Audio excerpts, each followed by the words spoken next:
material, cópias do livro da Bíblia, a maioria deles, de quando? De 150 até 200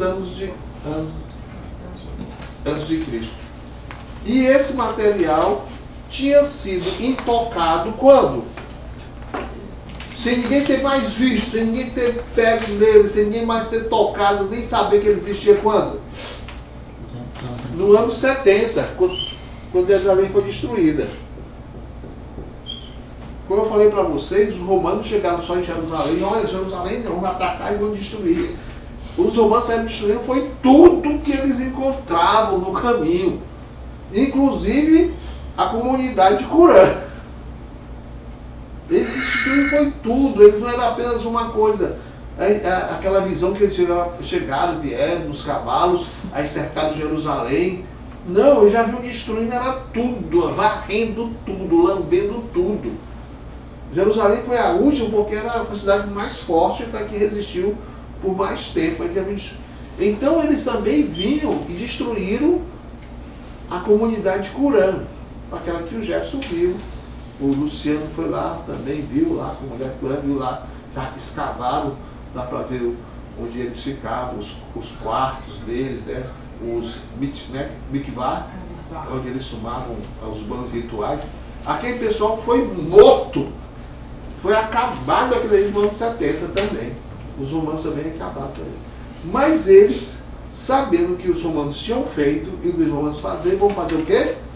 Vamos preservar os nossos documentos, são mais importantes. E eles esconderam nessas cavernas. Do ano 70 até 1947, ninguém nem sabia que existia esses documentos. Eles não podiam ter influenciado nada nem ninguém porque estavam lá escondidos. O que aconteceu?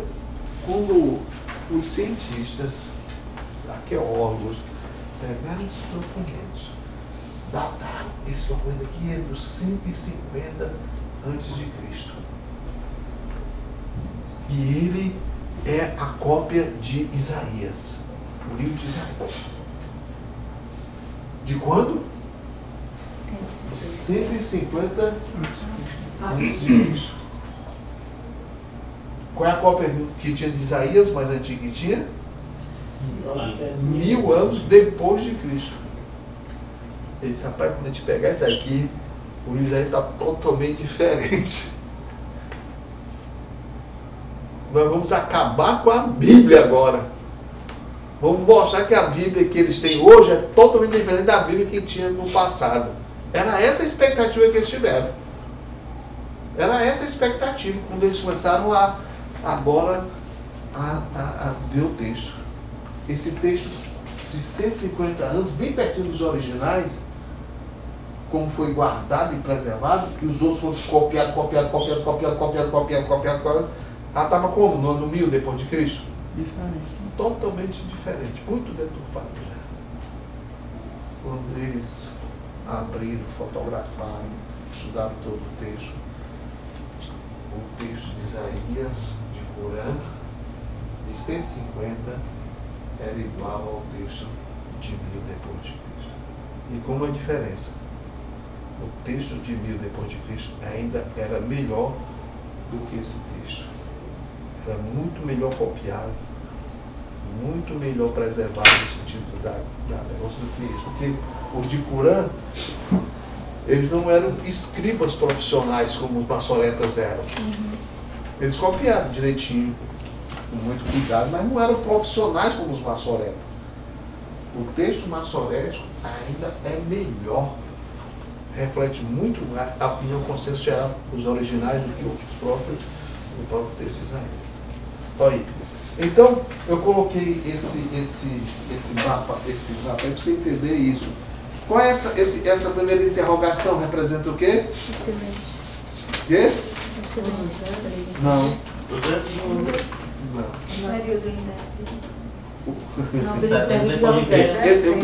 Eu quis fazer com esse ponto de interrogação 150, 200. Quem falou isso?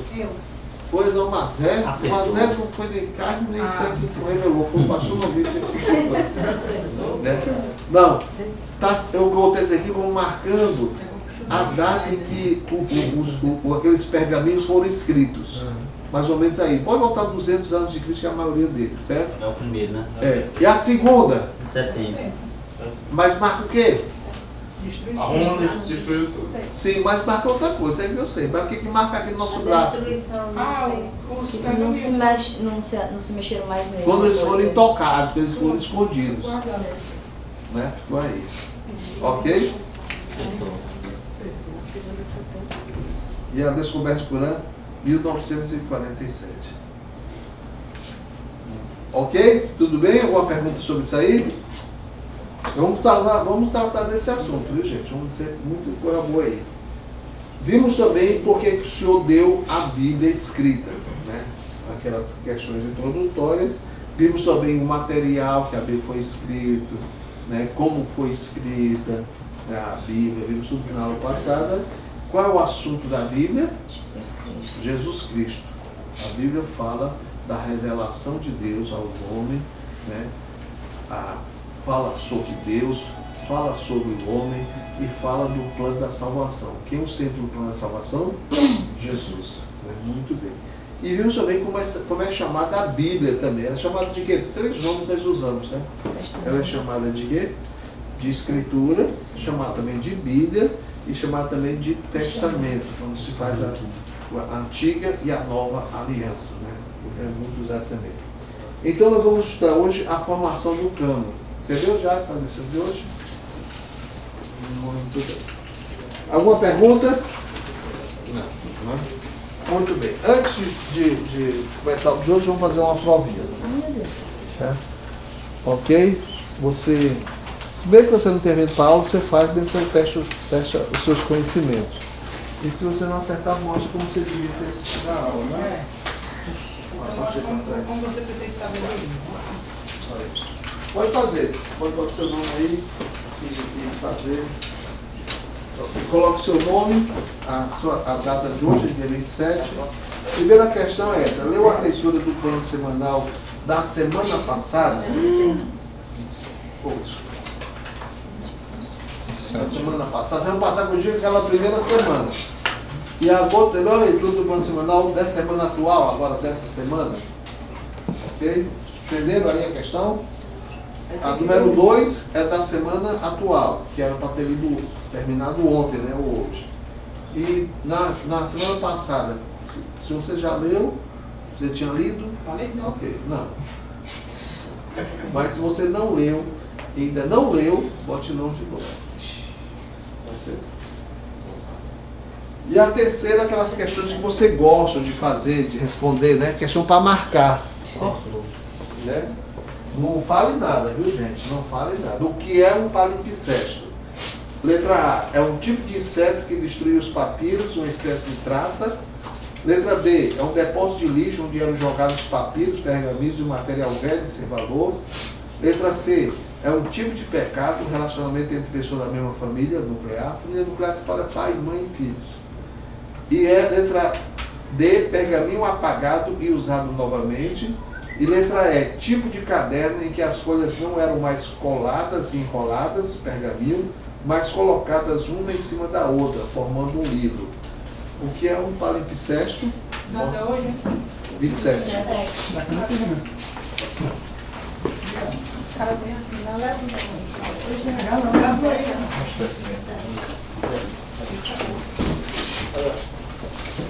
Vocês estão falando difícil? Quase que tu não fazia, né? Tirei 0, mano. Já Na hora da prova, só questão, por favor. outra questão. Vai hoje, vai. Passa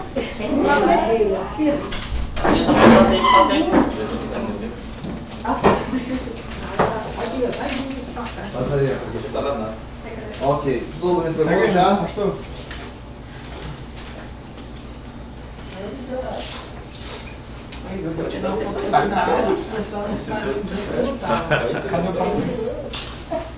Cadê o Paulinho? Você sabe como é que é chamado o depósito de lixo? Em que tinha as bibliotecas, eles guardaram o material, os pergaminhos já que estavam muito corroídos ou borrados. Aí confundir a cabeça. chamavam, sabe de quê? Genizar. Você sabe o que é genizar? Sabe não? Higienizar? Não, genizar. Não sei. Não sabe. Nunca ouviu essa palavra? Tem a ver com gêmeos, né? Muitos pergaminhos importantes foram achados por genizar. No lixo. Não, porque era material já velho, já tinham copiado. E onde eles colocavam aquele material, no higienizar. É lixo. É lixeiro. Inclusive aquele lá de Santa Catarina, né? Hein? No lixo. O quê? No mosteiro de Santa Catarina estava no lixo também, né? Era. Mas o dele não era no higienizar ainda. Ele estava num vaso que estava exposto. Mas eles usaram para queimar. Né? Mas não, porque tem um blog de um cara que o blog é higienizar. Nunca viu esse blog, não? Não. Você nunca viu isso? Ninguém nunca viu esse blog do higienizar? Não. Você não perdeu nada, não. Mas... Botaram um bagulho do higienizar. Ele era um depósito de traste, certo? E sem valor. Quando os arqueólogos encontraram esses higienizar, esses depósitos de lixo, havia grandes tesouros de documentos antigos, né? Mas era chamado de lixeiro. Interessante que uma pessoa monta um blog cristão e chama de lixeiro. Acho que ele não sabe o que é. Sabe. Aqui é um lixo mesmo. É um lixo mesmo. Ele é meio defende homossexuais.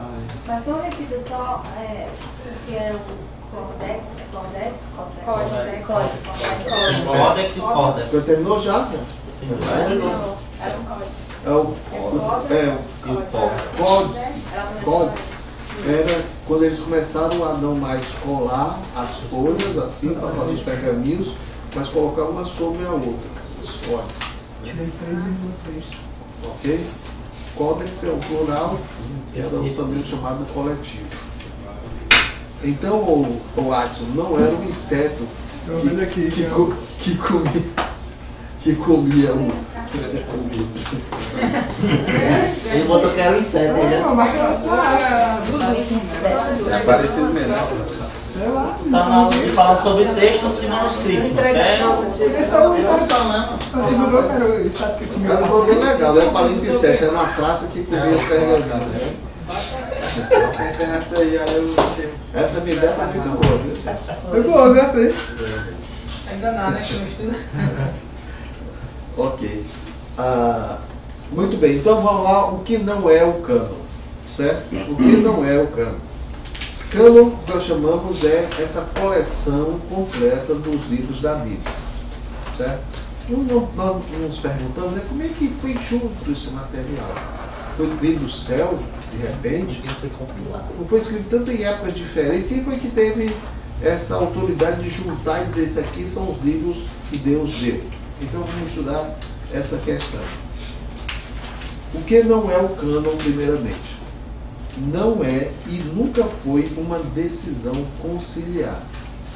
Ou seja, não foi um grupo de religiosos judeus, ou depois da época do cristianismo, que se reuniu e decidiu quem era o que não eram livros bíblicos. Que é o que o pessoal fala, que é o negócio de Constantino, né? Certo? Cânon não é produto de uma decisão conciliar. Decisão de uma reunião de homens que decidiram isso. Primeira coisa, tire isso da cabeça, porque quem colocou isso foi a Igreja Católica. Isso está muito impregnado na cultura católica. E é isso que é ensinado nas escolas, na aula de história. Exato. Porque eu ouvi isso. E por que eles ensinam isso? Porque a Igreja Católica ensinou que a Bíblia foi feita, foi formada, foi pela Igreja. Ora, quem decide é maior do que o decidido. Ora, se eles decidiram quem era e quem não era, então eles são maiores do que o decidido. Né? O abençoador é maior do que o abençoado. Então, a Igreja Católica era por cima da Bíblia. Isso é mentira.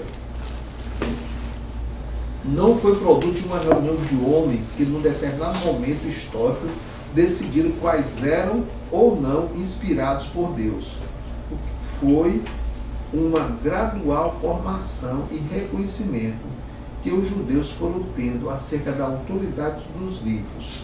Nenhum concílio judeu ou da igreja canonizou os livros da Escritura. Essa formação do cânon, vocês vão ver, foi um negócio sobrenatural.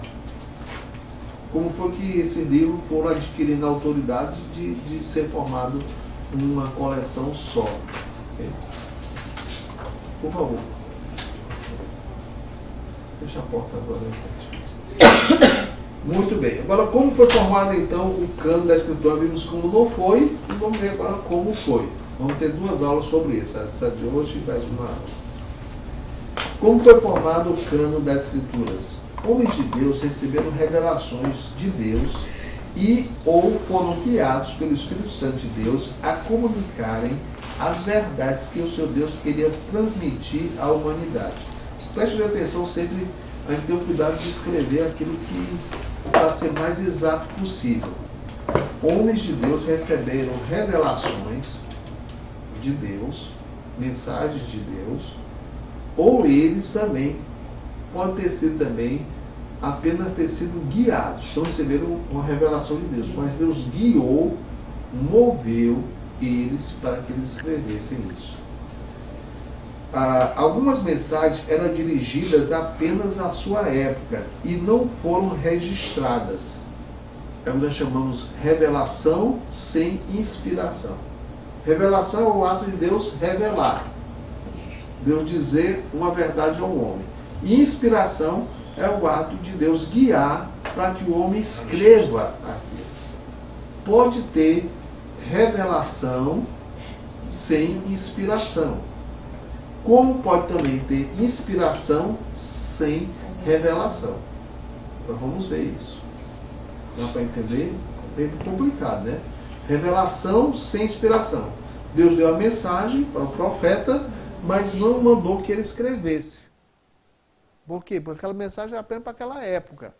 Não tinha um sentido perpétuo para todas as gerações. Era apenas uma verdade localizada para aquela época. Quando queria que aquela verdade formasse o conteúdo de toda a Bíblia, Deus movia agora para que fosse também agora a inspiração, para que o homem registrasse aquilo. Ok? Como também há um tipo de inspiração que os homens registraram aquilo que Deus queria, sem ter tido uma revelação direta de Deus. Vamos ver. Diga lá, irmã. Não é porque a história de Jeremias também, né? Certo. Aí ele fala dos profetas que mentiram, né? É. Aí tem a ver? Não, profeta que mentira é mentira. Não é revelação de Deus nem é. É. Não, mas não é isso. Não. Estou falando de revelação sem inspiração, revelação verdadeira. Deus disse para eles, falou, mas que não mandou que eles registrassem. Uma coisa é uma revelação espúria, né? O cara inventou, sonhou, foi o diabo que revelou para ele, ou ele sonhou, ou ele criou, ou achou que aquele pensamento dele era uma ideia muito de Deus e colocou como fosse de Deus. Então isso é espúrio, isso é falso.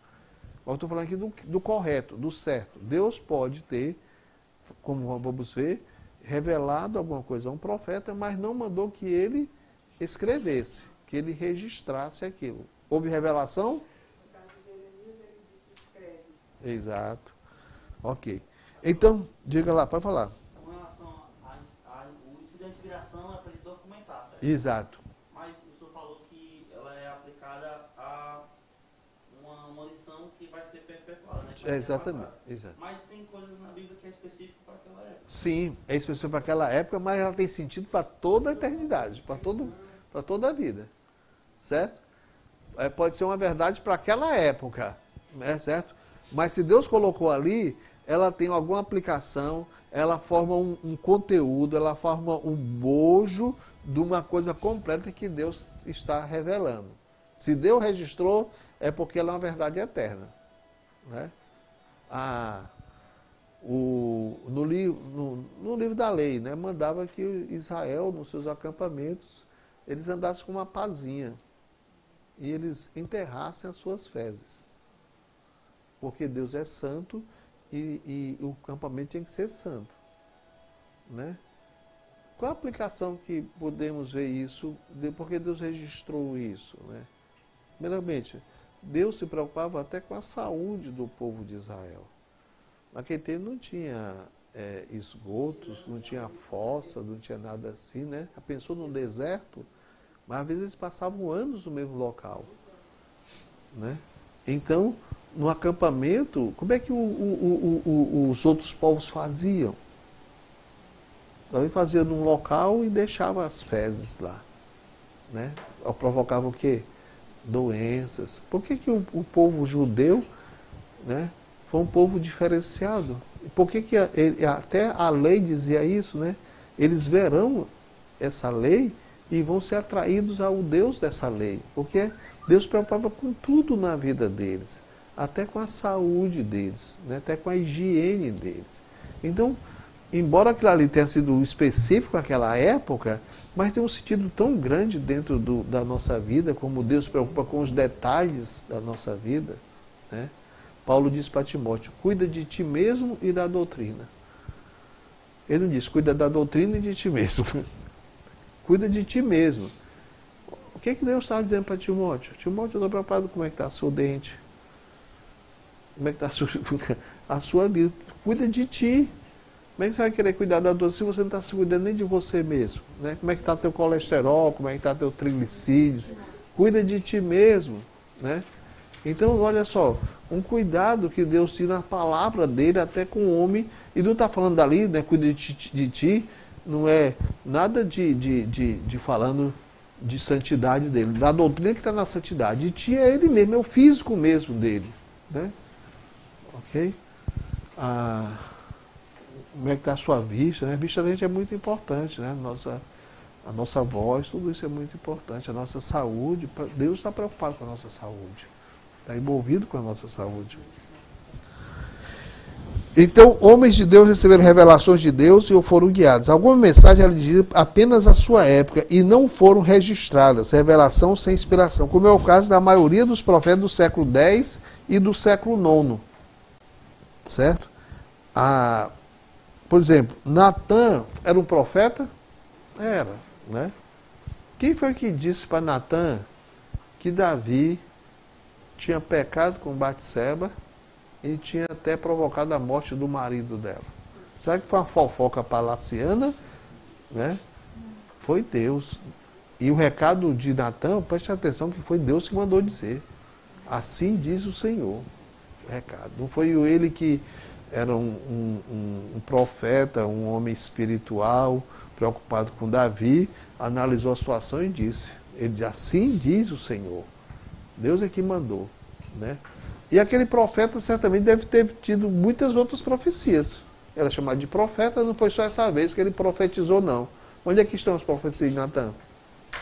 Era para aquela época, talvez para Davi, alguma coisa específica, né? Então, quando é que veio Natã na época de Davi? Qual é a época de Davi, ou Jefferson? Davi. Século X, muito bem. Se ele forçar muito, ele diz até as datas de Davi.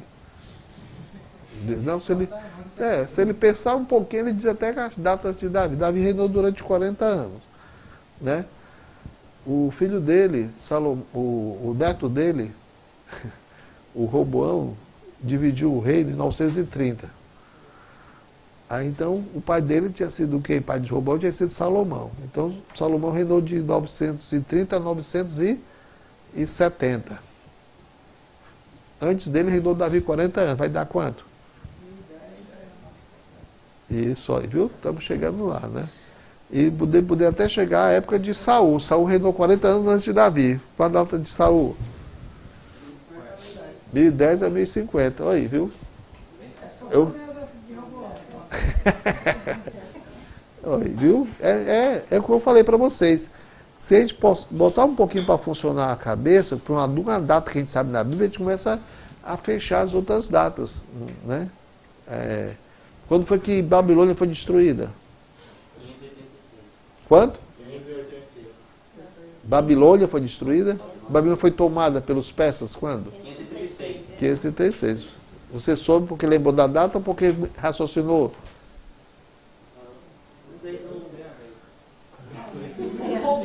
Porque você errou. Errou 2 anos, foi 538. 536 foi quando Judas voltaram. assinou o decreto. E Babilônia, 6 a 536. Né? então a Babilônia foi tomada antes, 2 anos antes, 538. Né? Tá, mas está aí, mas errar 2 anos na Bíblia não é nem é 10. Né? Vai fazer como um professor lá de um seminário que eu conheço ali disse para os alunos dele, olha, ele disse assim, professor, quem é bom no grego? Aí ele disse, o Espírito Santo é 10, eu sou 9,5. Capa desse, né? Capa. Aí, já pensou esse cara daqui a 10 anos, hein? Então, vai lá. Então, vamos lá. Muito bem. Profeta Gade também, diz que era profeta, 1 Samuel 22, 5. Elias, olha, profeta Elias, profeta Eliseu. Nós sabemos a vida de Elias. Né? Mas não tem registrado o livro de Elias, as profecias de Elias e Eliseu. Certamente eles profetizaram na época. Não somente aqueles grandes. Elias e Eliseu são 3 grandes eventos de milagre na Bíblia. Moisés, Elias, Eliseu, depois Jesus Cristo. Então, 3 grandes, maiores épocas de espantosos sinais que Deus abriu. Né? Foi na época que tudo isso aconteceu. Número 2. Homens de Deus, além de receberem revelações de Deus, também foram orientados a registrar essas mensagens, revelação e inspiração. Pois aquelas mensagens teriam significado não apenas para a sua geração, mas também para todas as gerações, formando o quê? O conteúdo da palavra de Deus. Certo, Thaís? Thaís, lê aí Êxodo 17, 14, está na sua apostila, filho. Na apostila tem. Lê aí pra gente, Thaís. Então disse o Senhor a Moisés, escreve isto para a memória no livro, e relata-o aos ouvidos de Josué, que eu totalmente hei de riscar a memória de Amaleque debaixo dos céus. Olha, já Moisés estava escrevendo a lei, escrevendo a história, e Deus estava, escreve isto. E deu uma profecia, vou riscar Amaleque, vou extinguir aquele povo todo. Escreve isto. A profecia ali já estava sendo o quê? Registrada. Né? E você vai ver também, agora vamos lá para Êxodo. Nós temos várias ocasiões Deus mandando que fosse escrito. Havia uma consciência de que aquela lei era para ser registrada. Êxodo 24, versículo 4, Moisés escreveu todas as palavras do Senhor. Quais as palavras escreveu? Todas as palavras. Provavelmente Moisés usou que tipo de escrita? Foi em hebraico, certo. Muito bem. Em que material ele escreveu? Por volta de 1400, em pedra, provavelmente em pedra. Provavelmente em pedra. E pode, viu, gente? E eles escrevem mesmo, escreviam mesmo. Né? A gente acha, rapaz, como é que pode escrever uma lei dessa todinha? Escreviam mesmo. Né? Quando as coisas melhorarem, vamos levar alguns de vocês lá para o Egito e vamos entrar lá no Museu do Cairo e vocês vão ver quanto material escrito em pedra. Muito. A senhora foi, não foi com a gente? Foi, tá aí.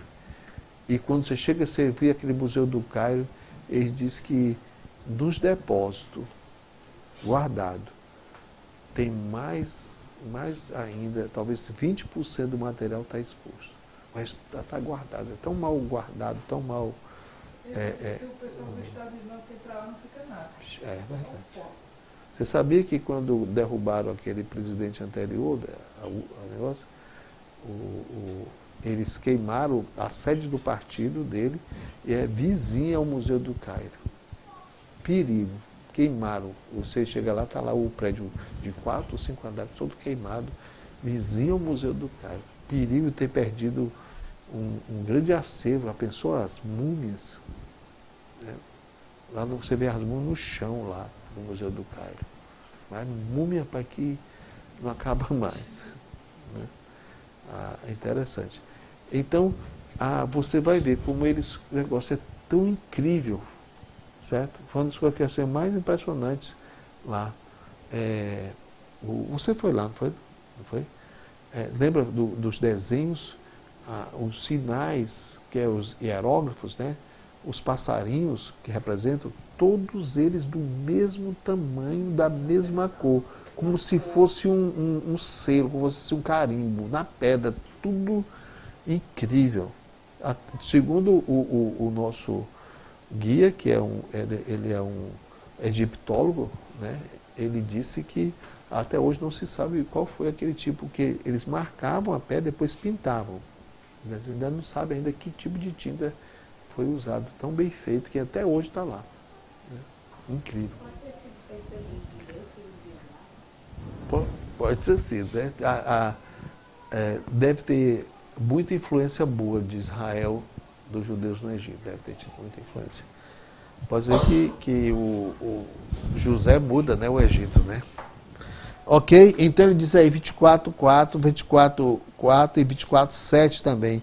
E tomou o livro da aliança e leu aos ouvidos do povo, e eles disseram: tudo o que o Senhor tem falado faremos e obedeceremos. Fala de ter registrado, né? 34, sabia que aquilo era para durar, e aquilo era a palavra de Deus. 34, versículo 27 e 28. Disse mais o Senhor a Moisés: escreve estas palavras, porque conforme ao teor destas palavras, tenho feito aliança contigo e com Israel. Foi o que eu fazer? Escreve estas palavras. Está aí, Thaís, né? Escreve. Então, a inspiração estava presente no ato da revelação. Revelação, ouviu a mensagem. Quando registra, inspiração. Ok? Então, vamos ler sobre outro texto aí também, 34, 27, 28, lemos. E ali esteve com o Senhor 40 dias e 40 noites, não comeu nem bebeu água, e escreveu nas tábuas as palavras da aliança, os 10 mandamentos. Número 3. Essa ordem e direção de Deus para escrever suas revelações vão estar presentes em grande parte da própria Bíblia, bem como o próprio registro de que as palavras foram escritas na época em que foram dadas. Ok? Então, quem escreveu a lei, os 5 livros da lei, né? Gênesis, Êxodo, Levítico, Deuteronômio, foi Moisés. Porque elas foram escritas por Moisés, por mandato de Deus na época de Moisés. Não foram escritas depois, não. Depois elas foram copiadas, mas elas foram escritas na própria época. Né? Fica bem claro isso quando a gente pega, eu peguei 2 textos aqui, número 33, 1 e 2, diz: estas são as jornadas dos filhos de Israel que saíram da terra do Egito, segundo os seus exércitos, sob a direção de Moisés e Arão. E escreveu Moisés as suas saídas. Quer dizer, não era só os 10 mandamentos, não, que a gente fica pensando, não. As suas saídas. O que é a saída? A história, né? Quando chegaram lá no deserto de Zin, quando chegaram em Mara, aquele acontecimento tudo, Moisés escreveu as jornadas, né?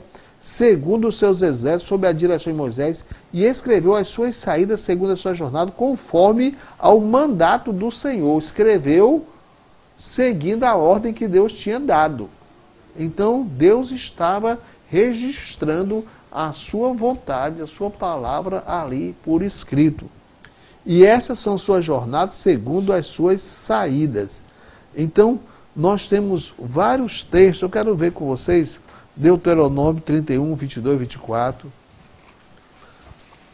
Qual é a diferença de Deuteronômio para os outros 4 livros da lei? É a revisão. Foi escrito quando, Deuteronômio?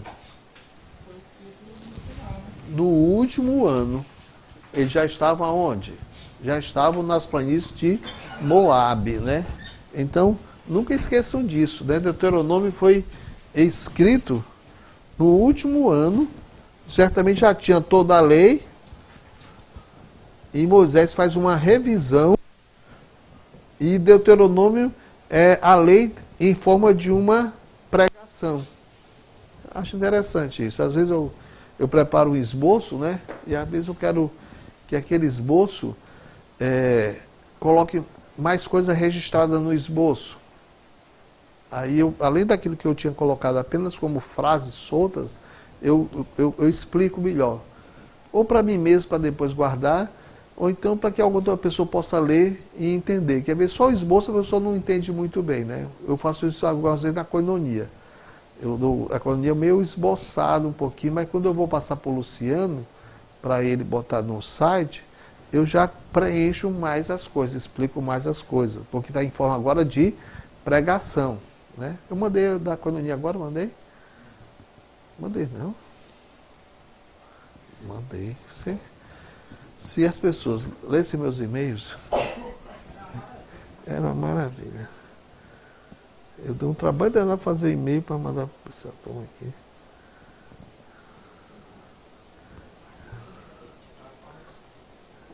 Eu mandei a koinonia.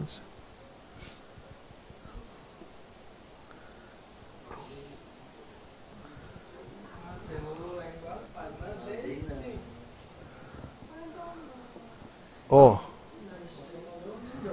eles saíram do Egito, não foi? Eles habitavam na terra de Gósen, que era aqui o Baixo Egito, a região do Delta. José escolheu para o povo a melhor terra do Egito, né? Onde o rio Nilo se abre e forma vários canais, né? O povo de Deus está muito bem na melhor terra lá do Egito, né? Mas José morreu e surgiu um faraó que não tinha conhecido e nem agradecido pela história dele. Aí Deus vai chamar Moisés para liderar o povo.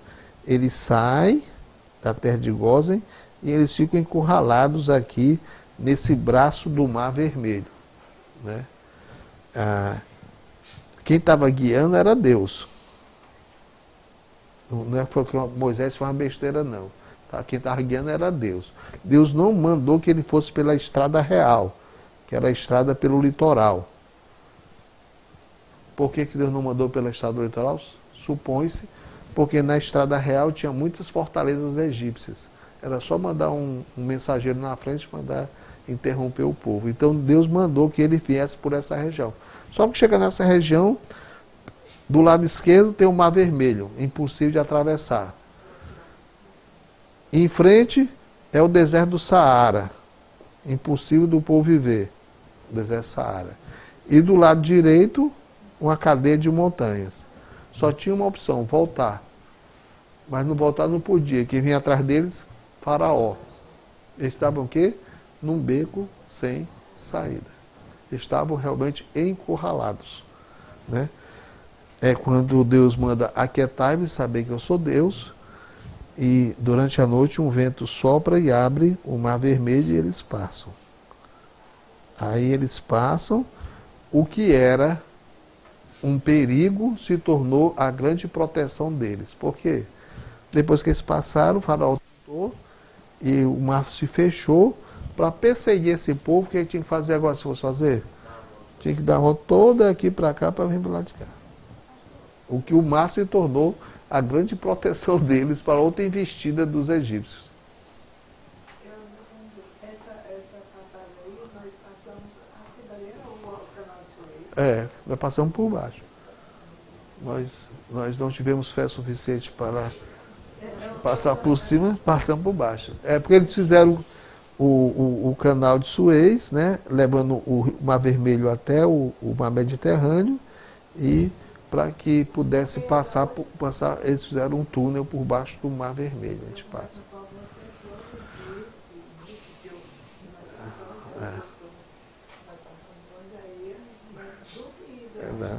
A gente devia ter curtido mais, né, daquilo ali. E então eles vão, chega aqui é o Monte Sinai, isso aqui o que é? O Mar Vermelho. Bem aqui na ponta do chamado, aqui na península do Sinai, tem o Monte Sinai, onde ele recebeu a lei.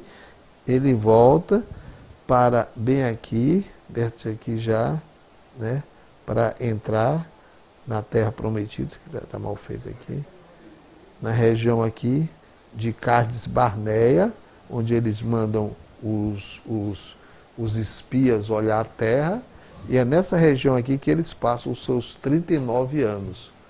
Depois, o que é que eles fazem? Eles vão entrar aqui, não pode. Quem era aqui? Os edomitas. Os edomitas dizem que eles não devem passar pela terra deles. Né? E Deus diz, não tem problema, não precisa brigar com edomitas não. Aí eles fazem uma volta pela parte oriental do Mar Vermelho. E bem aqui é chamado a terra de Moabe, ou as planícies de Moabe, e é nessa região aqui que Moisés relembra toda a lei no último ano e registra o livro de Deuteronômio. Né? Moisés sobe no Monte Nebo, que é bem aqui, ele vê a terra prometida, mas não pode entrar. É ali que ele morre e a história dele. Depois Josué lidera, o que Josué faz? Entra,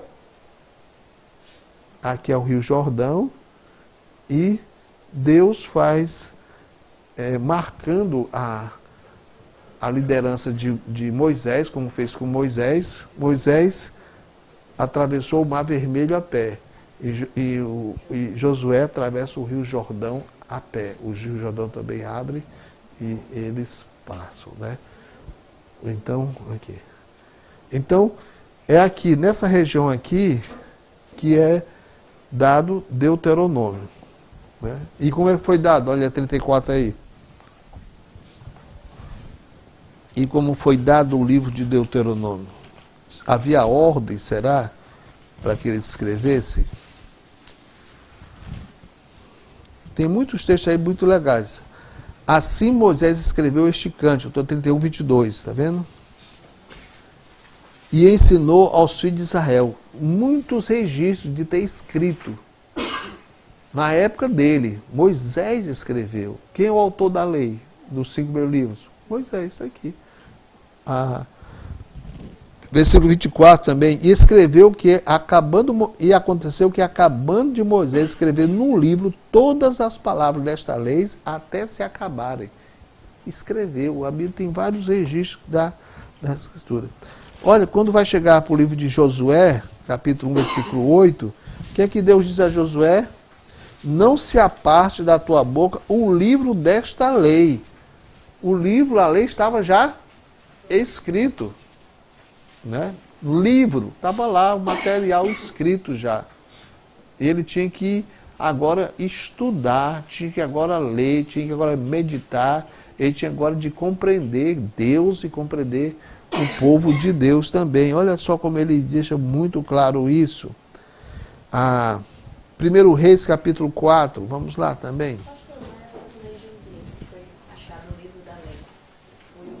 Deuteronômio. Pelo que ele está escrito, conforme o que tem lá, é Deuteronômio. Não diz que é Deuteronômio, mas pelo que está escrito. Dizem, eu nunca fiz essa experiência não, certo? Nunca fiz essa experiência, no hebraico. Mas dizem no hebraico, se você achar, se você pegar 5 palavras em hebraico, você é capaz de dizer de qual livro ele é. De qual livro? Você pegou aqui, ó. Não tem. Incrível isso, certo? Vamos supor que você estava lá pesquisando no museu e lá achou um pedaço de pergaminho e tinha 5 palavras hebraicas. Alguns falam até 4. Eu estou aqui só pegando mesmo o máximo. Só essas 5 palavras não tem lugar nenhum, só tem numa parte do livro. É incrível isso, né? É por isso que eles pegaram, quando eles encontram pedaços de pergaminhos, eles vão juntando, né? E eles conseguem juntar e fazer toda a reconstrução por causa desse fator. Né? É tão legal o idioma hebraico, ó, e como as palavras não são ligadas, são separadas uma da outra, e a formação delas, 5 palavras, não tem em nenhum outro lugar. Eu nunca fiz, eu só vi isso aí dizer. Qualquer dia desse eu vou pegar e vou fazer essa pesquisa eu mesmo. Vocês são do computador, eu sou do tempo que vou cortar e vou atrás. Ok, muito bem. 1 Reis capítulo... Eu respondi sua pergunta? Quem foi? Do rei Josias. Vamos chegar lá também, rei Josias. 1 Reis capítulo 4. Diga lá. Quem perguntou? Tá sendo esses 5 primeiros livros da Bíblia, a gente vê muita narrativa, certo? Contando a história desses personagens aqui. Uhum. A gente tem livro que foi Moisés, né, que escreveu esse livro. Por que ele, tipo assim, é narrado, como se não foi ele que escreveu, né? Eu não queria entender isso, entendeu? Como foi lido aqui. Fala muito de Moisés como se não fosse ele quem escreveu. Terceira pessoa. Não, ele é um narrador observador. É. Ele conta a história que era da tradução do povo. Você pode contar a história, certo? E você escrever aquilo na terceira pessoa. Não é obrigado você, todo aí que vai escrever um relato, você colocar na primeira pessoa, não. Você vai encontrar isso em Informações. Eu escrevo um artigo em Informações e digo, o pastor José Nogueira fez isso, pediu isso. Porque não diz, eu fiz isso. Porque eu estou escrevendo ali para que quem for ler, entender o que está escrito. Então eu posso escrever sobre mim mesmo na terceira pessoa. E geralmente é assim que são os relatos históricos. Né? A pessoa não escreve na primeira pessoa, não é o diário da pessoa, é o relato da história. Né?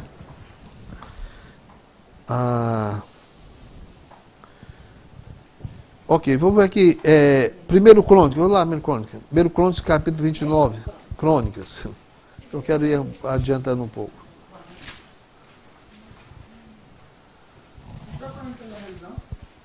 Primeiro Crônicas 29. Olha só, olha, interessante, ó. Os atos, pois, do rei Davi, assim os primeiros como os últimos, eis que estão escritos nas crônicas de Samuel o vidente, nas crônicas de profeta Natã e nas crônicas de Gade o vidente. Se naquela época até outros livros, depois eu falo sobre isso aí, também estavam sendo escritos. Aqui nós já estamos na época já do reino. Mas Natan não foi escrito? Não foi escrito inspirado. Não foi inspirado. Inspirado. Foi revelado, não foi inspirado. Certo? Paulo disse para a igreja de Colossenses, disse, olha, pegue essa carta e leia na igreja de Laodiceia, e pega a carta de Laodiceia e leia aí na igreja dos Colossos, dos Colossenses. Só que a carta que Paulo escreveu à igreja de Laodiceia não era inspirada, não ficou, certo? Mas de Colossenses era, certo? A carta de Laodiceia tinha verdades? Certamente tinha verdades, né? Eram totalmente verdades? Não sabemos, talvez não fosse, Deus não quis registrá-las, né? Mas podia até ser verdade, mas também não tinha verdades que Deus queria incorporar na sua revelação, né? Então só pegar Isaías, deixa eu ver aqui Isaías, como há tantos registros na Bíblia,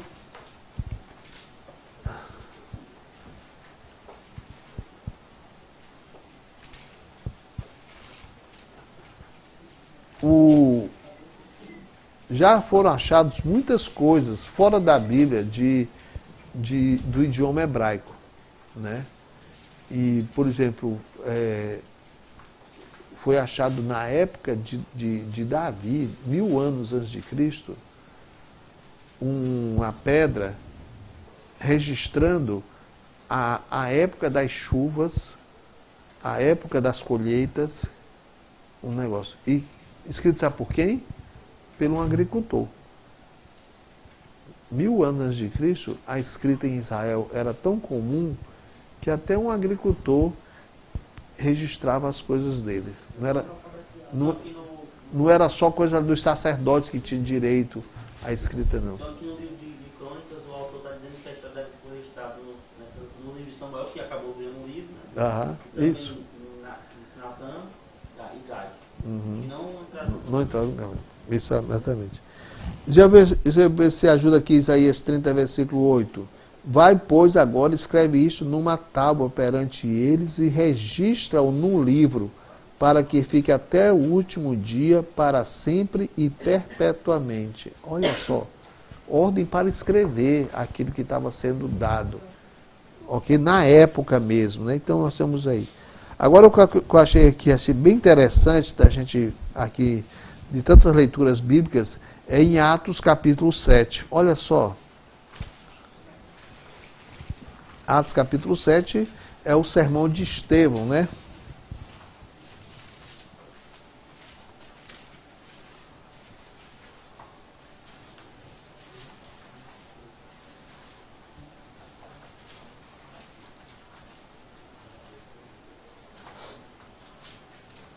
Olha só, Estevão, vivendo em que época? Mais ou menos no ano 33, depois da morte do Senhor Jesus Cristo. Qual era a concepção que os judeus tinham dos escritos? Olha o que ele diz. Este é aquele Moisés que disse aos filhos de Israel: o Senhor vosso Deus levantará dentre vossos irmãos um profeta como eu, a ele ouvireis.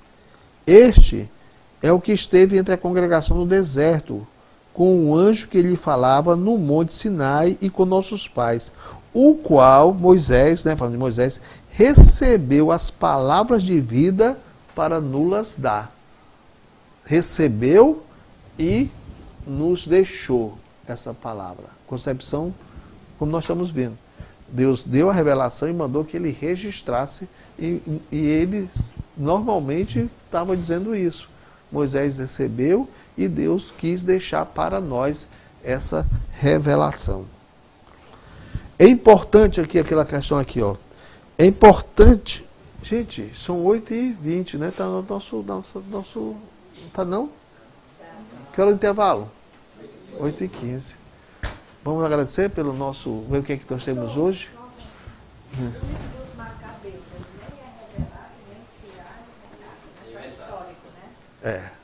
Vamos chegar daqui a pouco. Qual o Macabeus? Primeiro, segundo, terceiro ou quarto? Pai querido, nós te agradecemos por este alimento que tu nos dás e para a nossa comunhão também, em nome de Jesus Cristo, amém. Vamos lá, gente, vamos se fortalecer.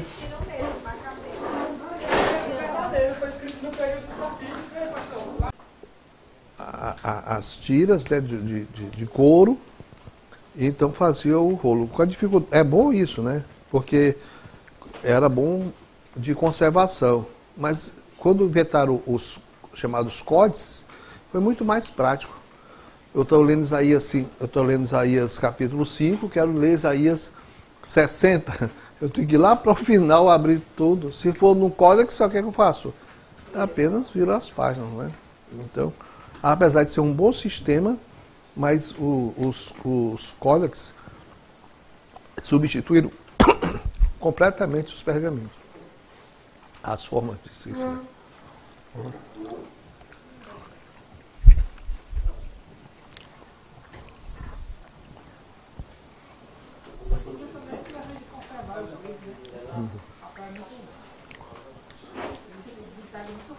Mas você pode ver, essas grandes bibliotecas são conservadas. A biblioteca do Senado americano, das maiores do mundo, é papel, o livro, né? Bem conservado.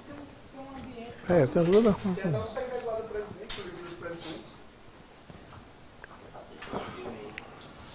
Ó, gente, tem mais aqui, vai lá. Passa aí.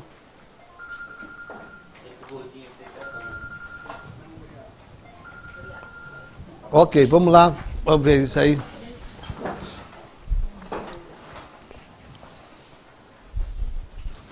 Número 4. É importante salientar que na época bíblica não foi somente produzido material escrito de forma inspirada, mas também certamente circularam paralelamente obras religiosas e de cunho espiritual e teológica que não eram inspirados por Deus, apesar de conterem verdades e bons registros da história e da literatura do povo de Deus. Eu coloquei assim, bons registros da história e literatura, porque também não era somente história, havia também poesias também que eram escritas. Então podemos dizer que os livros inspirados e não inspirados eram lidos e manuseados por sacerdotes e pelo povo mais culto, ao mesmo tempo, né, na mesma época. Pranteou Davi a Saul e a Jonatas, seu filho, com esta lamentação, determinando que fosse ensinado aos filhos de Judá o hino ao arco, o qual está escrito no livro dos justos. 2 Samuel 1, 17 e 18. A Bíblia registra um outro livro que Davi mandou também que copiasse isso, chamado Livro dos Justos. Dizem que esse Livro dos Justos foi achado. Acham que cópia desse Livro dos Justos existe até já traduzido para um inglês. Se ele for autêntico, cópia desse Livro dos Justos mesmo, ele é bem interessante. Ele conta, até interpreta a criação do homem.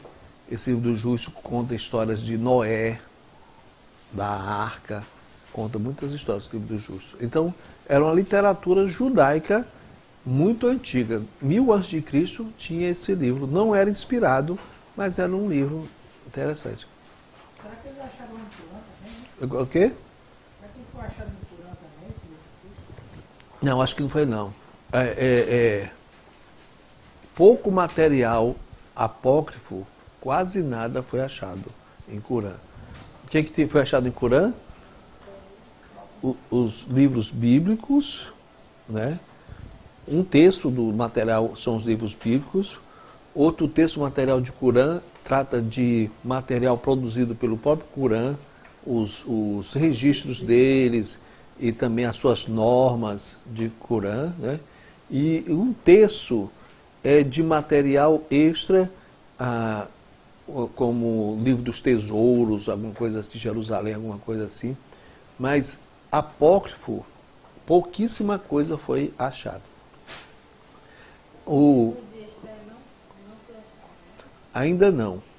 Falamos que, assim, melhor dizer, ainda não. Porque nem tudo de Corã foi achado, certo? E muito de Corã foi perdido também. Mesmo as coisas achadas foram perdidos. Grande material de Corã ainda está na Jordânia, por exemplo, né? Quando foi achado, quando foi encontrado os manuscritos de Corã? Em 47. Quando foi fundado o Estado de Israel? Em 48. 47, aquela região estava no poder da Jordânia, né? 47, e a Jordânia até fez um museu lá com material que tinha também lá. O que aconteceu que na Guerra de 67, Israel tomou aquela parte e tomou também o que tinha lá. Até hoje a Jordânia ainda reclama desse material. E apesar de que ela tem também muito material também de Corã. Muito material de Corã também foi perdido da forma como foi achado. Os arqueólogos, na ânsia de pegar material, eles disseram que dava $10 por cada pedacinho de coisa que era achado. Então, ainda bem que eles pararam logo cedo com isso, porque os beduínos, eles achavam um rolo, né, uma página do rolo, o que eles faziam? Dividir em 10, para cada um ganhar $10 naquele pedaço. Então, muito pedaço também foi perdido. Então, os conservadores, né, mas assim, acho que ainda não foi achado o livro de Esther. Também, alguns outros livros também não tinham sido achados. E também tinha a mesma discussão. E depois foram achados. Correto? Então, se alguns outros livros também não tinham sido achados, depois foram achados, então é melhor a gente ficar, talvez, com a dúvida.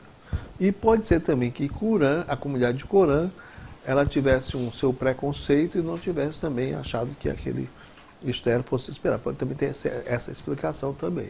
Eles não são, como eu disse, aquela seita não era uma seita conservadora. Era uma seita ultra ortodoxa no sentido, então tinha muita coisa errada também nos pensamentos deles. Ok? Número 5 aí. Há também na Bíblia o fato da inspiração sem uma revelação direta. Ou seja, o Senhor preparou e moveu seus servos para que escrevesse exatamente aquilo que ele queria que esses homens registrassem. Para isso, podemos perceber que o trabalho do Espírito Santo esteve presente em toda a vida desses homens, influenciando a cultura, na formação do vocabulário, no caráter íntegro, na compreensão das verdades. Né? Por exemplo, Lucas diz que pesquisou e colocamos, e até deve ter entrevistado pessoas para escrever o Evangelho de Lucas e depois Atos, né? Você sabe que Lucas só entra na viagem missionária só lá no meio das viagens missionárias. Antes ele parece que é na segunda viagem que Lucas entra na viagem. Então, como é que ele sabia de tudo aquilo que aconteceu antes? Como Paulo foi chamado? Paulo deve ter contado, Barnabé, toda aquela história toda, né? Lucas diz que pesquisou e colocamos, e até deve ter entrevistado pessoas para escrever o Evangelho de Lucas e Atos. Agora o texto de Lucas capítulo 2, verso 19, Lucas 1 a 5, vocês sabem, né? Ele se escrevia essas coisas, ó excelentíssimo Teófilo, né? Ele queria dar um registro do Evangelho, e provavelmente esse Teófilo deve ser alguém importante. Era comum escrever um livro e dedicar a uma pessoa importante, dava respeito àquele livro.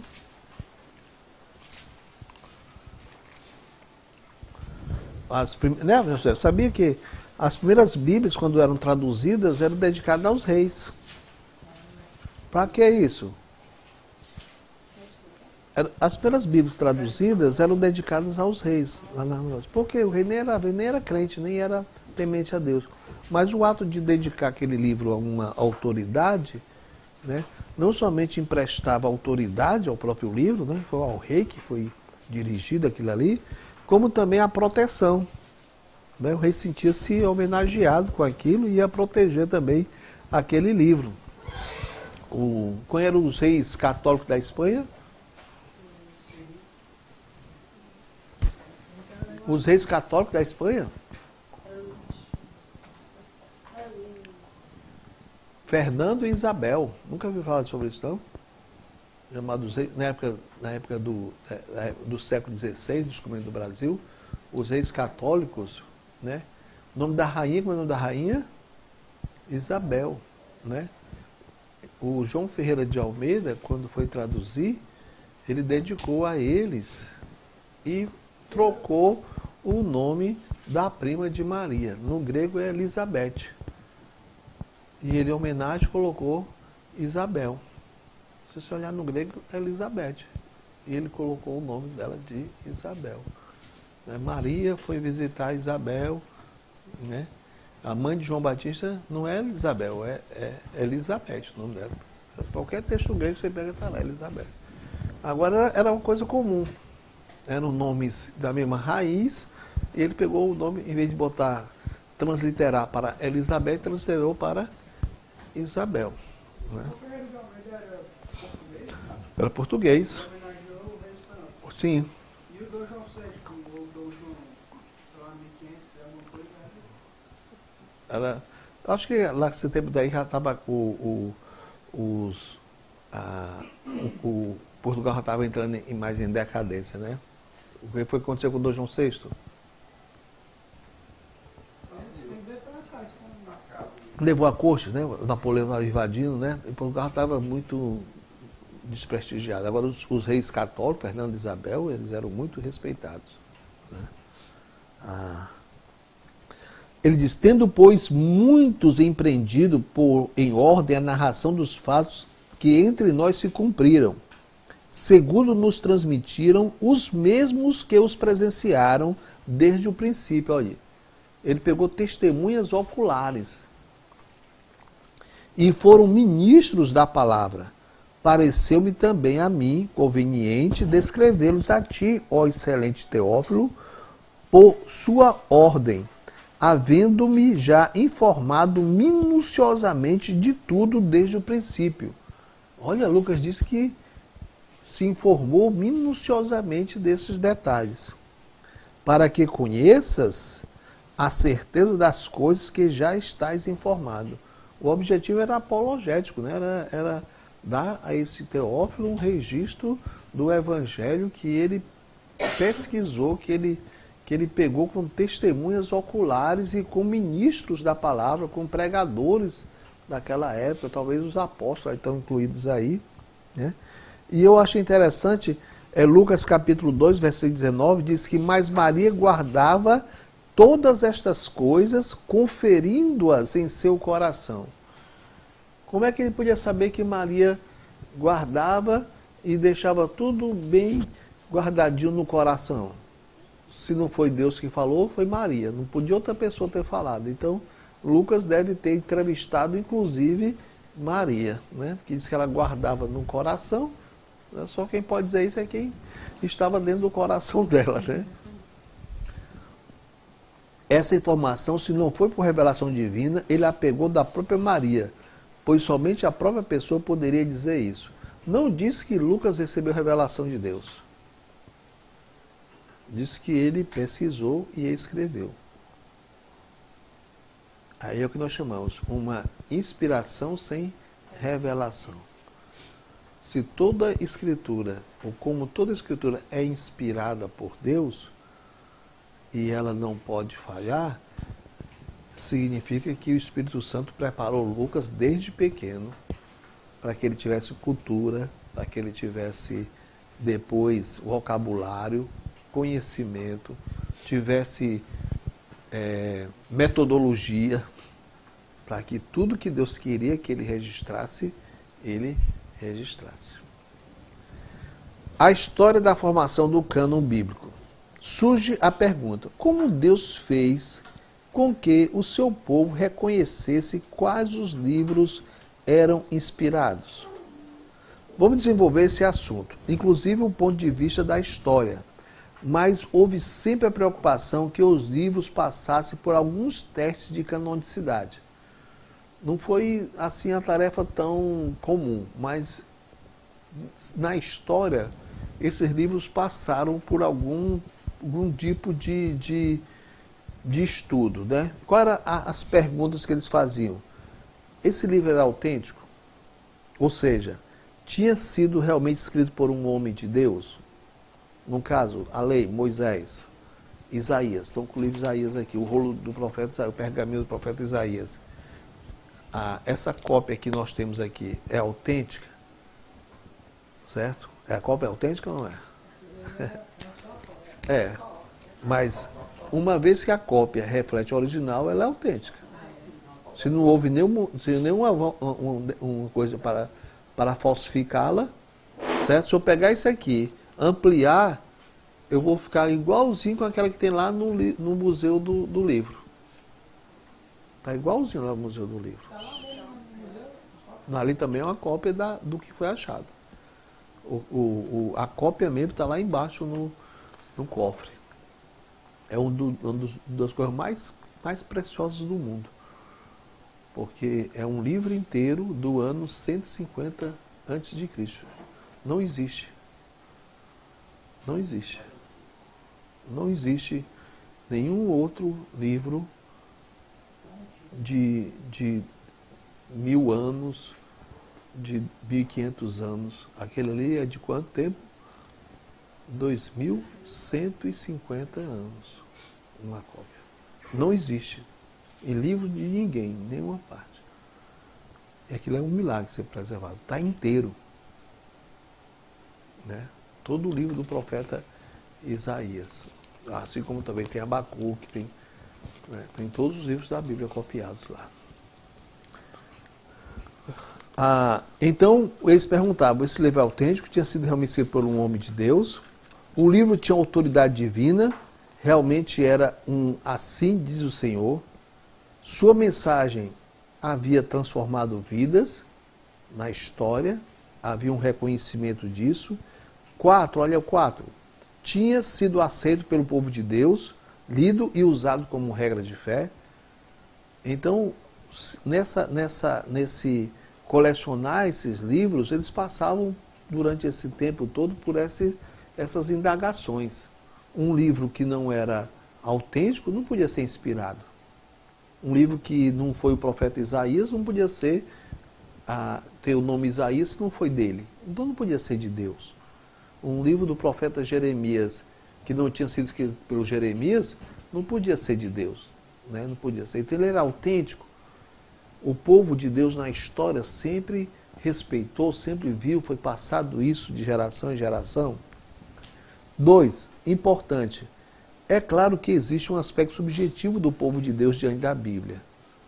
Isso ninguém pode negar. Quando eu leio a Bíblia, eu tenho um testemunho de que ali é a palavra de Deus. É subjetivo isso.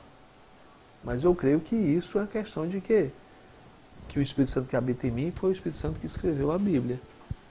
Quando eu leio a Bíblia, eu não duvido da Bíblia.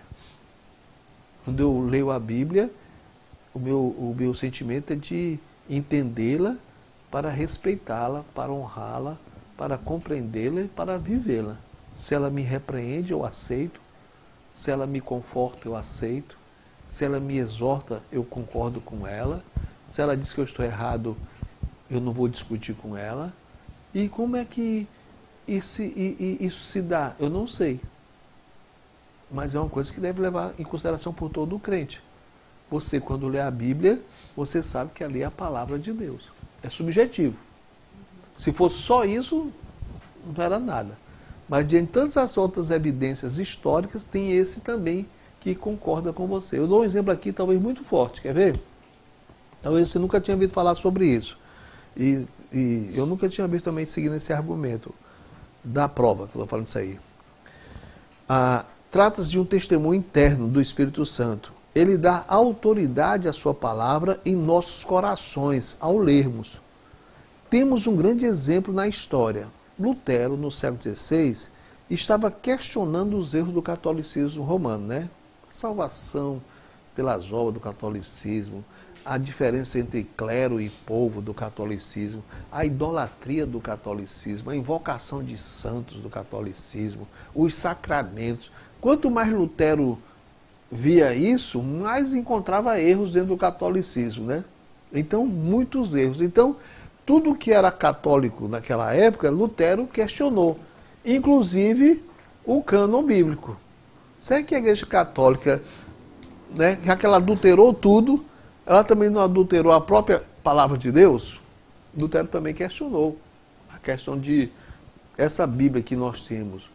Foi a Bíblia mesmo verdadeira ou já foi uma Bíblia já mexida pelo catolicismo? Mexeram em tudo, porque não ia mexer também, né? Então, olha só, interessante.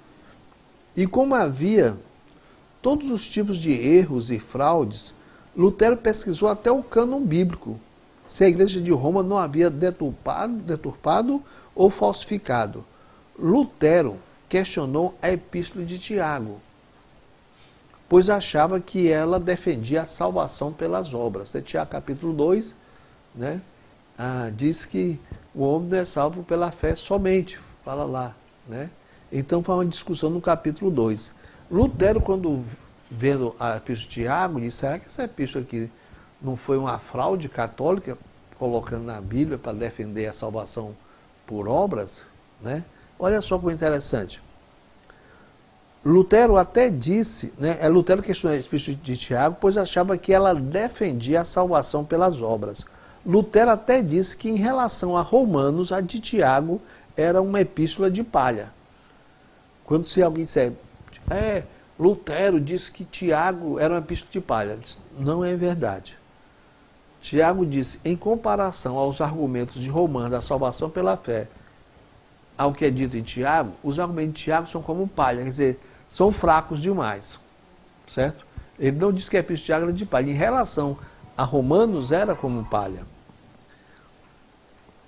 Contudo, olha só, ele não retirou Tiago da Bíblia impressa e difundida por ele. Ele, embora não a entendesse, não podia de reconhecer que a Epístola de Tiago era inspirada. Olha como é importante o testemunho subjetivo, né? Lutero tinha tudo, né? Ele estava reformulando tudo. Inclusive estava traduzindo a Bíblia para o alemão. Se ele tivesse tirado Tiago da Bíblia luterana e dizendo alguma coisa, falando que Tiago não era inspirado, tinha ficado mesmo. E Lutero, embora não entendendo Tiago, ele disse que não entendia Tiago, né?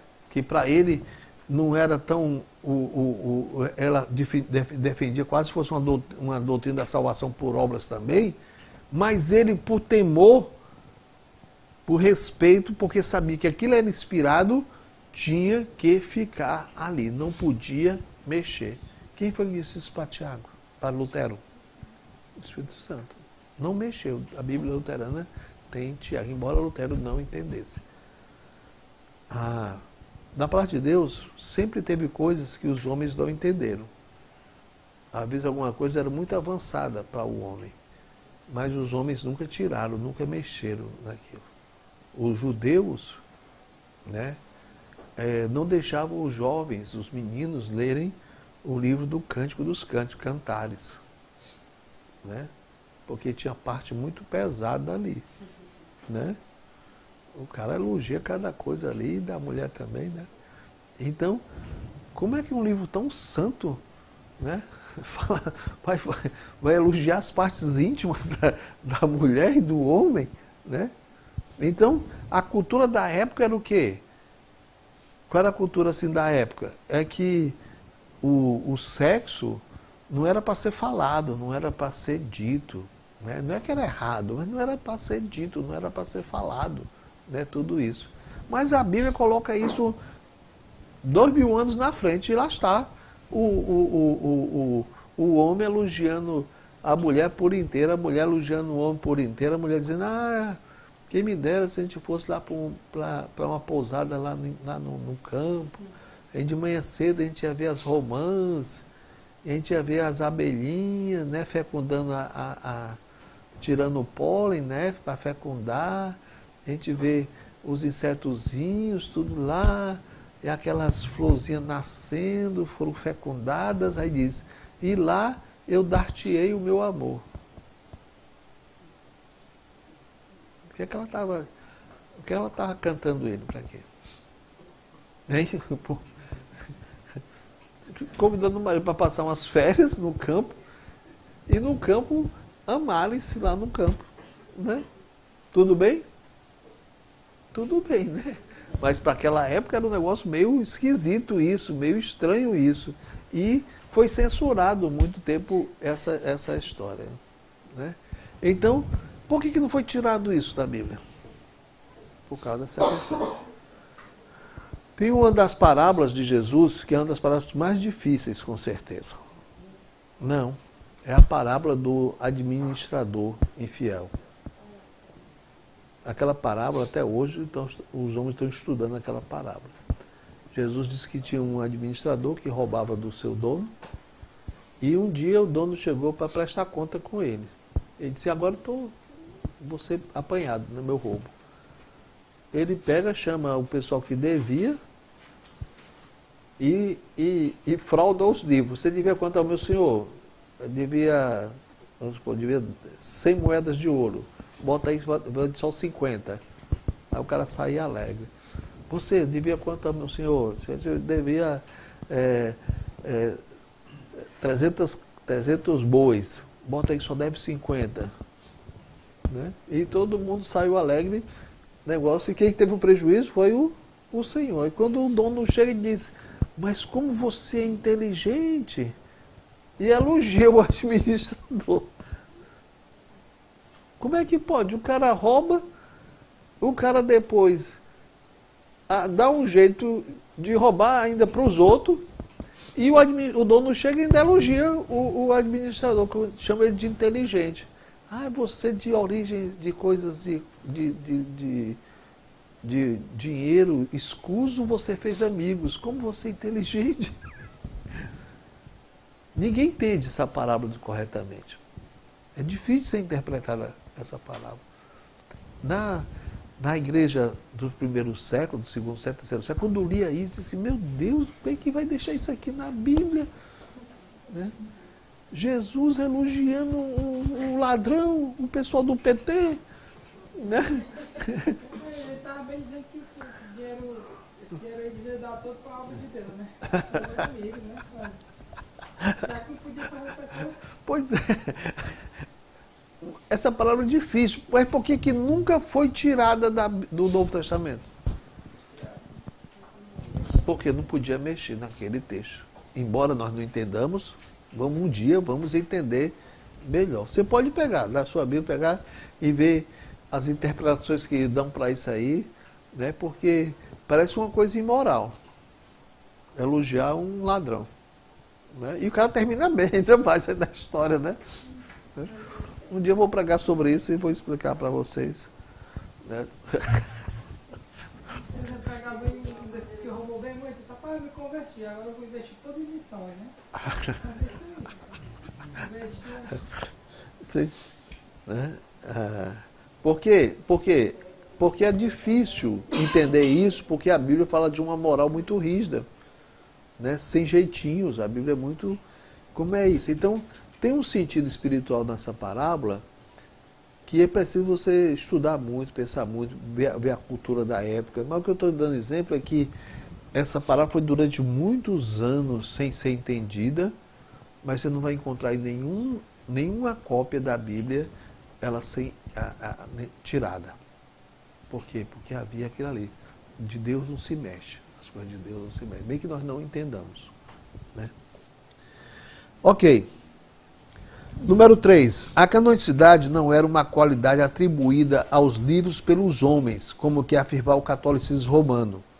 Ou seja, ninguém canoniza os livros sagrados, apenas os reconhece. Ah, você ouviu falar do Concílio de Jâmia, no ano 90, quando os judeus se reuniram e fecharam questão no cânon do Antigo Testamento? Ah, foi ali que foi canonizado o Antigo Testamento. Não. Ali eles foram reconhecidos num concílio oficialmente, mas aquilo já tinha sido, estava aquilo ali muito tempo já tratado. Eu coloco aqui. Quando uma criança reconhece seu pai numa multidão, a criança está perdida. Aí ela olha para uma multidão de homens, aí ela vê o pai dela, e ela corre para o braço do pai dela. Ela reconhece o pai dela. O ato dela reconhecer o pai dela faz o pai dela pai dela? Não. O pai dela, ele já era pai antes dela reconhecer. O ato de reconhecer foi apenas o ato de ela fechar a questão do que ela sabia com a pessoa. Quando uma criança reconhece seu pai numa multidão de pessoas, isso não torna aquele homem seu pai. Ele era pai dela antes, a criança apenas reconheceu. Vejamos aqui, que a Carol Filme perguntou no início, talvez vamos chegar aqui nessa parte do finalzinho da aula. Vejamos uma sequência na história de como os livros foram sendo reconhecidos. Nós vamos ter várias etapas, certo? Primeira etapa. Os primeiros livros reconhecidos como sagrados foram os que compõem a lei. Quais são que compõem a lei? Os 5 primeiros livros, né? Êxodo, Levítico, Gênesis, Êxodo, Levítico, Números e Deuteronômio. Na época de Josué, depois de 1405, já eram tidos como autoritativos e inspirados por Deus. Nós lemos, não foi? Deus disse para Josué o quê? Não te apartes do livro desta lei, antes medita nele. Né? Então, na época do rei Davi, olha o rei Davi aí de Jefferson, 1010 a 970, a lei era respeitadíssima por ser a palavra de Deus. O Salmo 119 é um salmo de exaltação aqui. A Bíblia, a lei de Deus. A lei de Deus é o que tinha sido escrito até então. Né?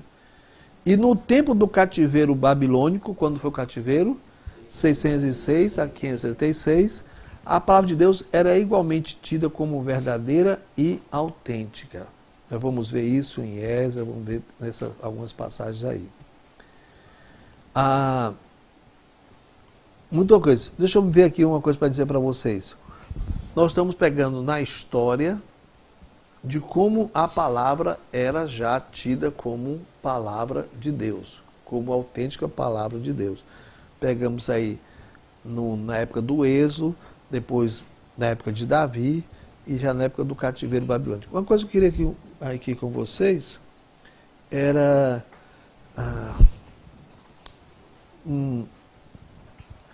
quando foi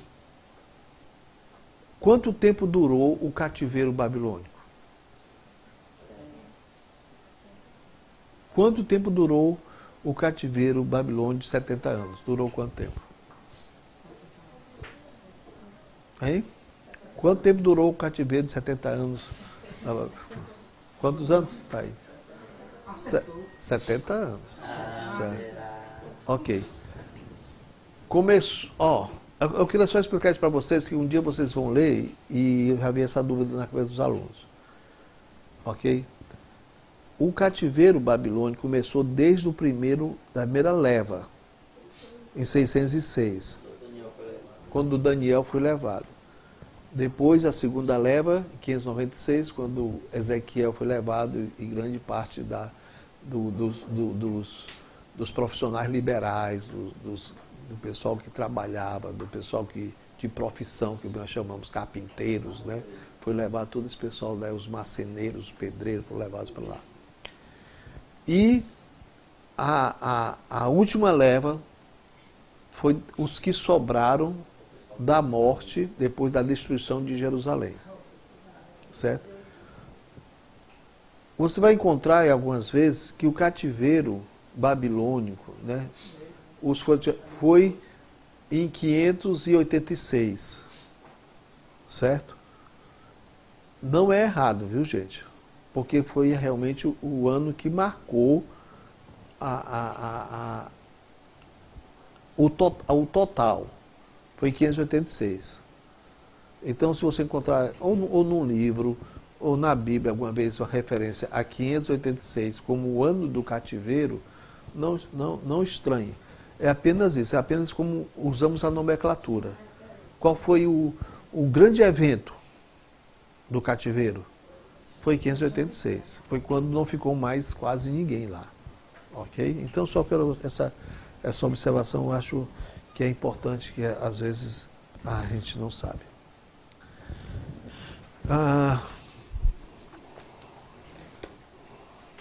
Deixa eu ver aqui.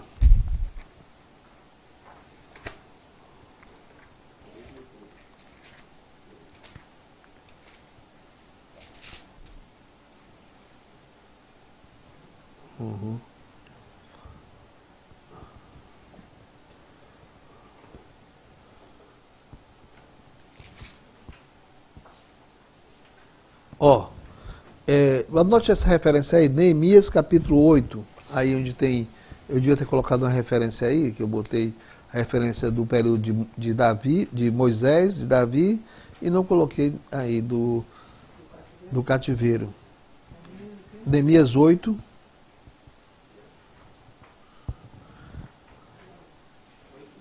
Versículos de 1 a 3. Tá aí, 8 de 1 a 3.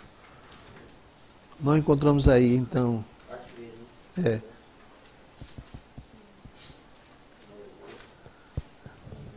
O que ele mandou fazer? Que trouxesse o livro da lei de Moisés e lesse para o povo. Havia já. Número 2. Houve períodos em que o povo, aí é a questão em que a menina colocou, a Carol. Houve períodos em que o povo, por estar em pecado, negligenciava a palavra e até esquecia-se dela, como na época do rei Manassés e do rei Amon. Manassés, pai de Amon, né? Esses dois reis, Manassés durou o reinado de 9, um dos mais longos reis de Israel, mais de 50, não foi? Ele abandonou tudo que era de Yahvé, do Deus de Israel, certo? Ele realmente, patrocinou e ele fez o povo voltasse para os Baalins, para Baal, para tudo isso.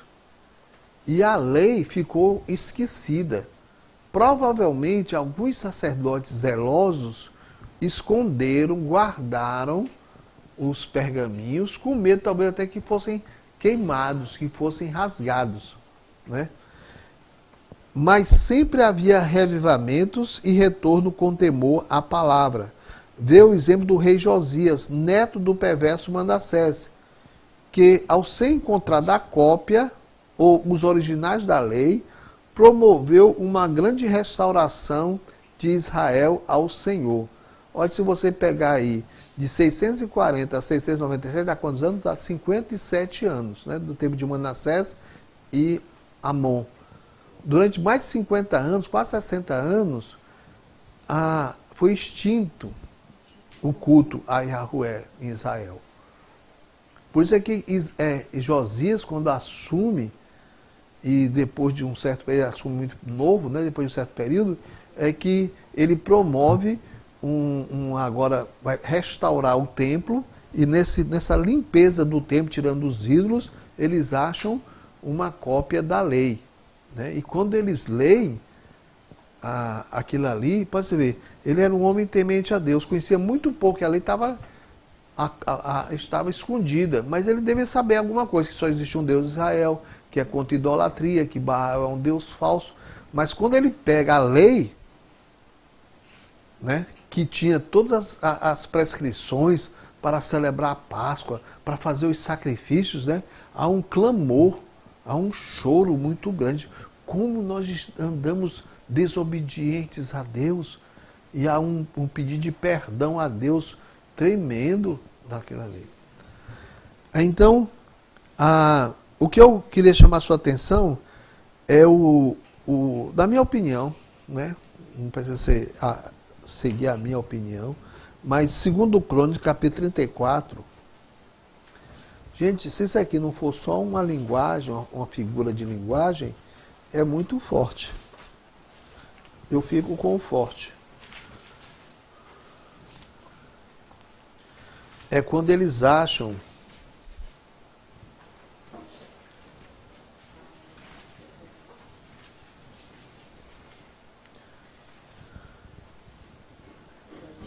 versículo 14. É 14 ou 13? 14. E tirando eles o dinheiro que se tinha trazido à casa do Senhor, Ilquias, o sacerdote, achou o livro da lei do Senhor, dada pela mão de Moisés. Se isso aqui não é somente uma figura falando que a lei foi dada, mas achou o quê? O livro da lei, dada pela mão de Moisés. Eu acho que a referência aqui, eles quando acharam aquilo ali, eram os originais de Moisés que estavam escondidos. Onde é que devia ficar? Onde é, Jefferson?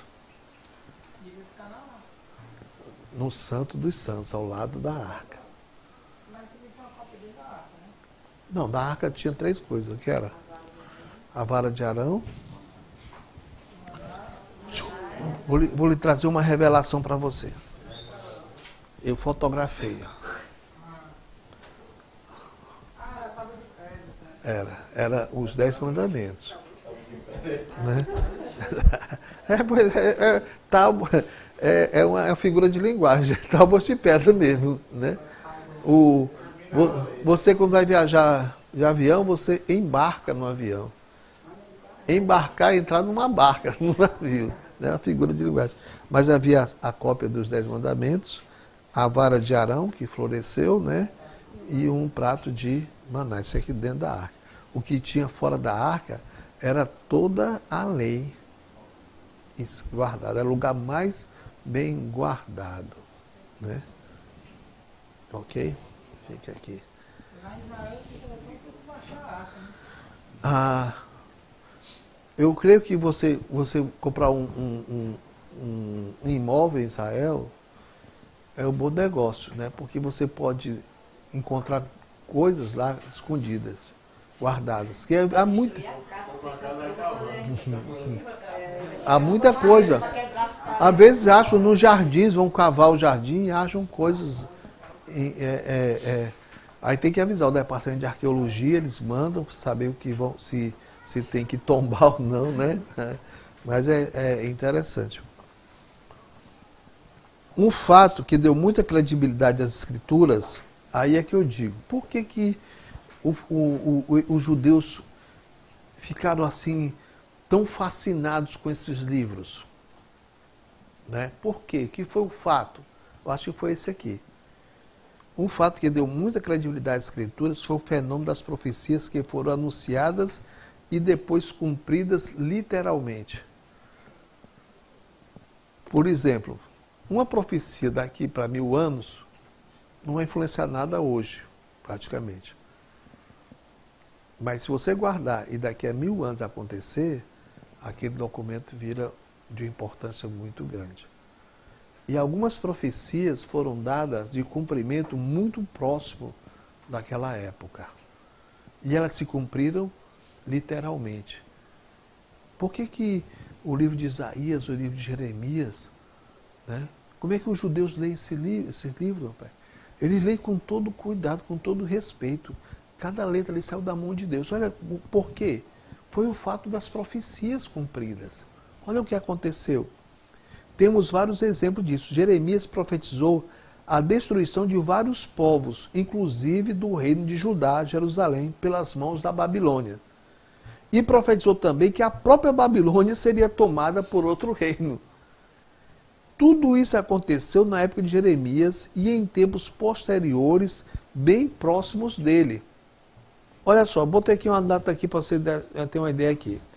Jeremias nasceu mais ou menos 646 a.C. Nascimento de Jeremias, está vendo aí a data aí? Ok? Quando ele foi chamado para ser profeta, ele disse, Senhor, eu não passo de uma criança. Mentira. Ele já tinha mais ou menos 20 anos. Né? Não era mentira, né? Ele estava se considerando muito incapaz, né? Mas quando diz Jeremias, né? Parece que era o que era? Um menino? Não, ele era um homem já, né? A Bíblia diz que foi no 13º ano de Josias. Quando a gente faz as contas, vai dar mais ou menos aí no ano 627, que Jeremias começa a profetizar. Olha só, quero ver isso aqui. Ele começa a profetizar e ele começa a dizer que alguns povos vão ser destruídos por um povo que vem do norte. E aqueles povos que ele profetiza que vão ser destruídos, edomitas, vários povos, inclusive o reino do norte, o reino do sul, Jerusalém será destruída também por esse reino. Olha, Jeremias passou todo esse tempo aqui, de 627 até 586, profetizando isso. Profetas daquela época diziam que não ia acontecer isso, porque Deus jamais ia deixar que o templo dele fosse profanado. Deus não habitava no templo, o templo não tinha sido construído por Salomão, não estava a presença de Deus lá no templo, e os profetas falsos diziam, templo do Senhor, quer dizer, como é que se esses caras entrarem aqui, vão profanar o templo, Deus vai deixar profanar o templo? Ninguém acreditava naquela mensagem de Jeremias, certo? Quando ele começou a profetizar, vindo desse pessoal aqui, falando da Babilônia que viria, certo? Nem a Babilônia era grande coisa naquela época, certo? Mas Deus estava dando as revelações. Vários povos seriam destruídos pela Babilônia, inclusive Jerusalém. O que aconteceu? Em 586, Jerusalém foi destruída tal qual aconteceu. Jeremias parece que parou de profetizar aí. Que depois disso ele só escreve um livro, que é as Lamentações de Jeremias, em que ele lamenta chorando aquilo que aconteceu, né? Ele vai morrer mais ou menos em 561. Ele já morre já com toda a autoridade profética. Quem estava errado? Os falsos profetas. Quem estava certo? Jeremias. Eles viram, gente, acontecer tudo aquilo literalmente como tinha sido. Só pode ter sido coisa de Deus. Jeremias morreu em 561. Ele não viu, mas ele havia profetizado que a Babilônia, nós até lemos aqui, ia também ser tomada, né? E em 538 o que aconteceu? A Babilônia foi tomada. Ponto para quem? Jeremias. Jeremias disse que o cativeiro ia demorar 70 anos. Qualquer judeu, fazendo as contas, se acreditasse, já podia saber quando seria o ano da volta. Quando foi? 536. Mas é impossível isso, o quê? 69 que era? 69 do cativeiro Sabe o que acontecia? Não tinha nenhuma possibilidade disso acontecer. Olha aí, ó. Pega a sua Bíblia aí. Daniel. Daniel está na Babilônia.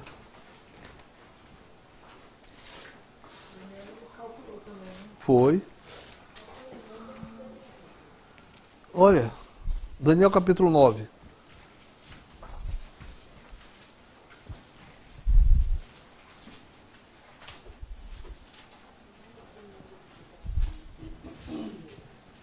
No ano 1º de Dário, filho de Assuero, da linhagem dos Medos, o qual foi constituído rei sobre o rei dos caldeus. O que é caldeus?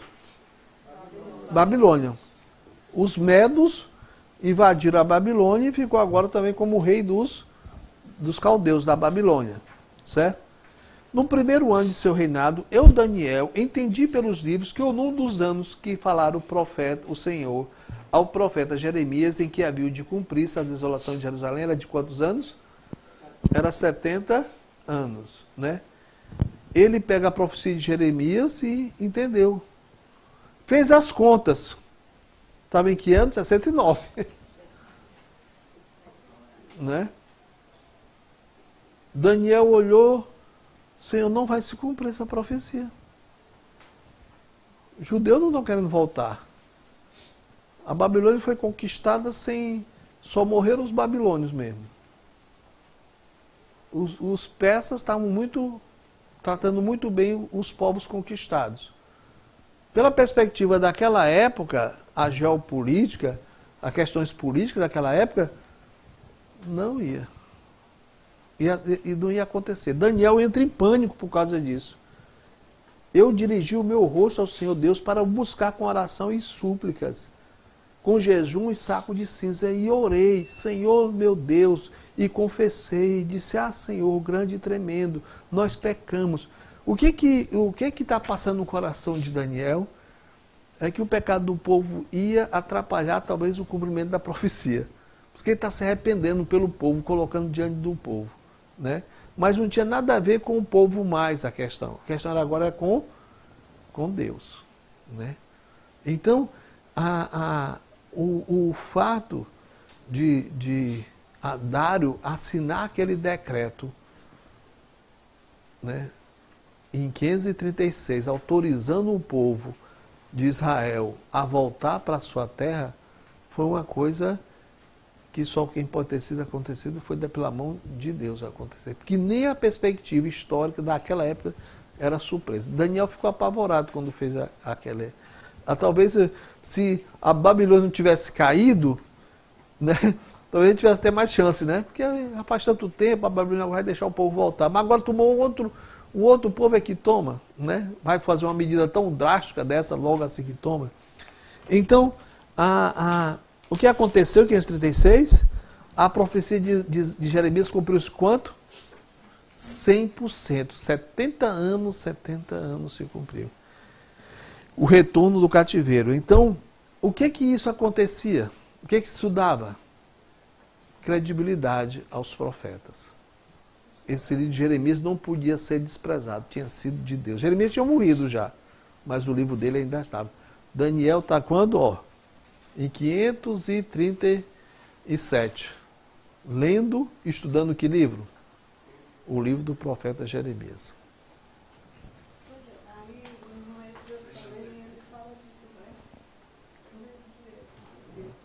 Diga, porque falou o quê? Diga aí. Pois é, fala exatamente isso que o Daniel falou aqui. Capítulo 1 de... Tá. Ok. Gente, vamos ficando por aqui, certo? Estudem os 3 capítulos, né? Essa é a terceira aula, ok? Façam as suas leituras da Bíblia e nós vamos calar a boca do Jefferson, né? Ele está fazendo brincadeira com nossas provas, está muito fácil, do Palepséstor. Precisamos moralizar nossas provas agora, viu? Ok?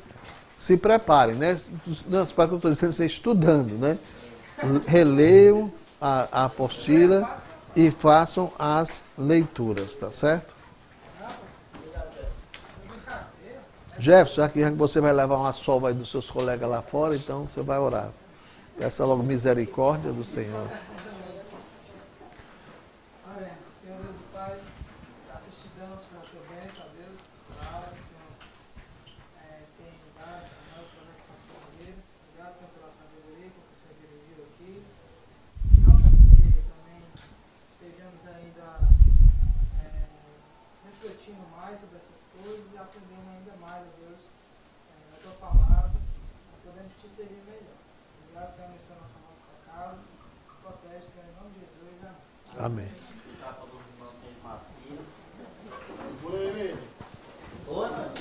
Amanhã, gente, o pessoal que faz grego e hebraico, a aula amanhã, 7 horas, né?